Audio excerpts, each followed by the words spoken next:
નહીં. વિશ્વાસ એટલો તો હોવો જોઈએ. હે બીટાડી આ છે ને બીટાડીન છે ટિંચર. આ છે ને આપણે પાણીને ખરાબ કરી છે.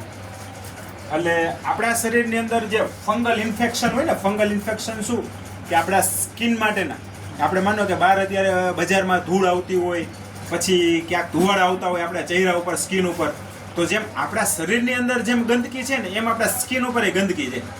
હવે ગંદકી ક્યારે સાફ થાય? આપણે સાબુથી નાહીએ ત્યારે, બરાબર? તો ગંદકીની સાથે સાથે આપણને સ્કિનની બીમારી પણ આવે છે. એ ક્યારે આવે કે શરીરની અંદર એટલા આપણે સાબુની અંદર એટલા ઘાતક કેમિકલ હોય, એના માધ્યમથી આપણી સ્કિન આવનારા સમયમાં ડેમેજ થાય, બરાબર છે? તો એ ખ્યાલ પડે કે ભાઈ ખરેખર આપણા શરીરની અંદર જે કેમિકલ છે એ સાફ કરે કે નથી કરતી. એ આ સાબુના ડેમો ઉપરથી ખબર પડે. હવે આ કયો સાબુ છે? બજારમાં જે મળતો હોય ડવ સાબુ છે, મોંઘામાં મોંઘો કહીએ ને, કે સારામાં સારો આપણે સારી ક્વોલિટીનો લેવા જઈએ, બરાબર? હવે એકમાં આપણે અહીંયા ડવ સાબુ આપણે નાખશું અહીંયા.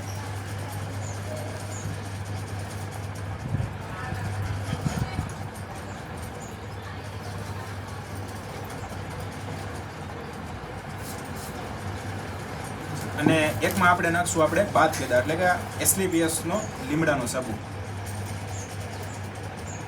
આ બેનો ખાલી આપણે તફાવત ખાલી ચેક કરવાનો છે કે પાણી ક્લિયર ક્યું કરે છે, એટલે કે આપણા શરીરની અંદર ઝેર મારે છે કેવી રીતના, કે આપણી જે સ્કિનની અંદર કહેવાય ને કે જે ઇન્ફેક્શન હોય એ કઈ રીતના દૂર કરે છે ને એ સાબુના ડેમાંથી આપણને ખ્યાલ પડી જશે,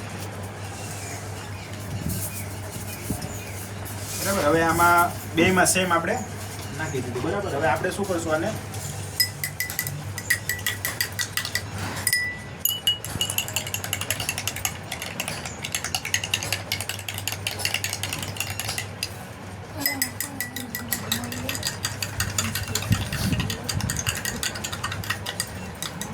કેમિકલ છે ને, કેમિકલ એ કલર છે ને એ મેઇન કલર ઉપર નહીં જાય.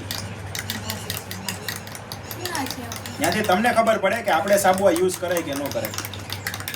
પાણીનો ખાલી કલર જોઈને તમને ચેક કરી શકો. ખાલી નામના સાબુ બજારમાં મળે છે.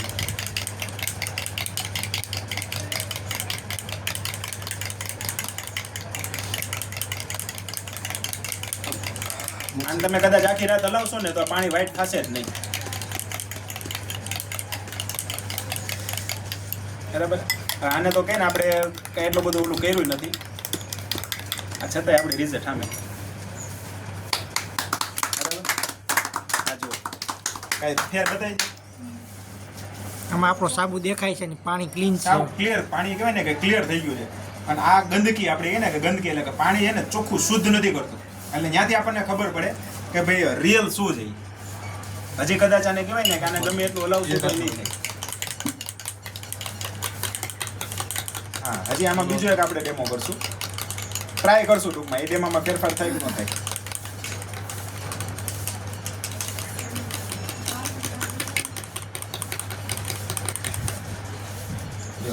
આ સાબુની કટકી આમને બ્રેન ઓગળશે જ નહીં, બરાબર છે?